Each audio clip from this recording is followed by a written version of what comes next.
आजकल सबसे ज़्यादा इश्यूज़ जो आ रहे हैं, एक तो यूथ में आ रहा है, specially 19 to 24, utterly confused, and then comes the relationship. So relationship issues में हस्बैंड वाइफ डिवोर्स बहुत ज़्यादा हो रहे हैं, नॉट सेटिस्फाइड।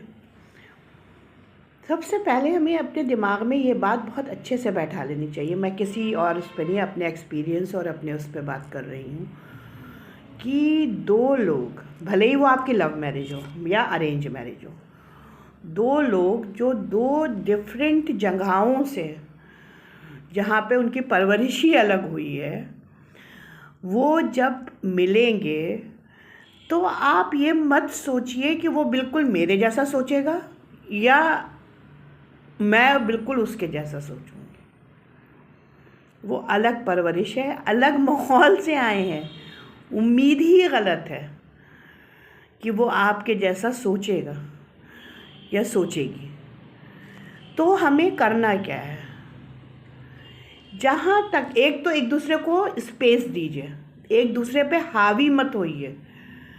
ये खौफ कि अगर मैंने इसके ऊपर नज़र नहीं रखी तो ये कहीं और चला जाएगा या ये कहीं और चला जाएगी। सबसे पहली बात, जो आपका है वो कहीं भी नहीं जाएगा, आप उसको कहीं जंगल में भी छोड़ दीजिए, और जो आपका नहीं है वो 100 तालों से भी चला जाएगा। तो यकीन कीजिए एक दूसरे पर, और यकीन ही बुनियाद है आपके अच्छे रिश्ते की। सोशल मीडिया के दौर में हुआ ये है कि ये रील्स और serials and all the things ये देखने के बाद वो इम्पैक्ट, वो इमेजिनेशन लेके लड़की या लड़का शादी के लिए जाते हैं। मैं एक औरत होके भी बात कर रही हूँ। एक लड़का, अब तो चलिए आप दोनों ज़्यादातर वर्किंग होते हैं, मगर एक लड़का, जो लड़का आज़ाद वो, और उसके बाद वो इमोशनली अटैच होके आपकी ज़िंदगी में आया है, तो उसके ऊपर जिम्मेदारियां भी बहुत आई हैं, उसकी लाइफ में भी बहुत तब्दीलियां आई हैं। आपको, हर लड़की को उसको उस वक्त सपोर्ट करना चाहिए। रिलेशनशिप टूटने की वजह क्या होती है? लड़का अपनी जिम्मेदारियों को समझ नहीं पाता कि मैं इतनी जिम्मेदारियां कैसे, और लड़की वो उसी दौरान, जब वो अपनी जिम्मेदारियों को समझने की कोशिश कर रहा है, उसी दौरान लड़की अपनी सारी उम्मीदें उससे वाबस्ता कर देगी, और वहीं पर रिश्ते टूटना शुरू होते हैं। ये एक बहुत, सबसे पहली चीज़ हमेशा याद रखिए कि एक लड़का शौहर बन के क्या होगा और एक लड़की बीवी बन के क्या होगी, वो ना लड़की को पता है ना लड़के को पता है।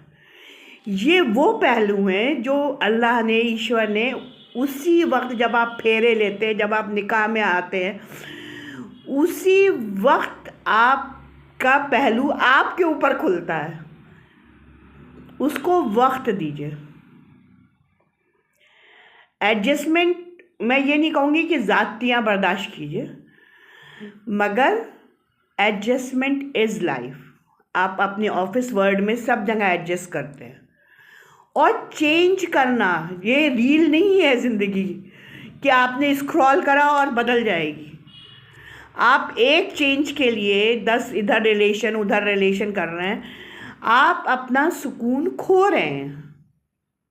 एक हेल्दी रिलेशनशिप रखिए, फ्रेंडशिप रखिए, नो इशू, मगर आप अपना सुकून खो रहे हैं। जो चीज़ आप घर में तलाश कर सकते हैं वो चीज़ आप बाहर तलाश करना शुरू कर रहे हैं, और मेरे ख्याल से मल्टीपल रिलेशनशिप रखने वाला भी सुकून में नहीं है। चेक कीजिएगा। तो ये रिश्ता है भरोसे का,